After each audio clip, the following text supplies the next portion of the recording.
Ата маселесинде дагы. Ата негизги маселе. Бүгүн көпчүлүк жаштар, балдар ата-энеге күнөөнү шылтап, ата-энеге оодаргысы келет көп күнөөнү. Жок, андай эмес.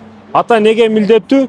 Баланы тарбиялап, өстүрүп, уул баланы эркек болсо, өнөр үйрөтүп, билим үйрөтүп, чоңойтуп коюш атанын милдети, а? Бирок ага машина алып бериш, үй жай кылып бериш ал атанын милдетиге кирбейт.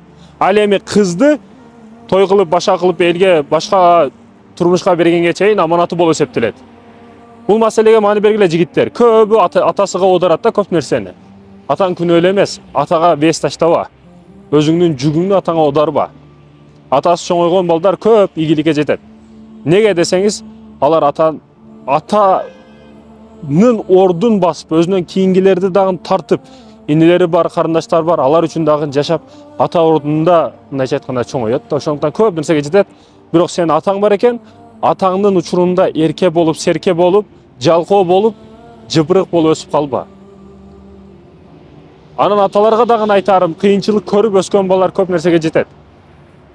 Шан шөкөт жашоодо, жеңил жашоодо өскөн балдар көп нерседен кур калат.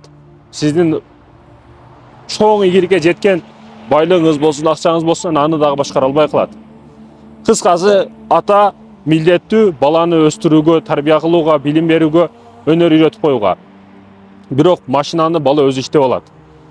Үйлөнүштү, үй жайды бала өзү кылат, өзү аракет кылат. Бул нерселерге мекендешим.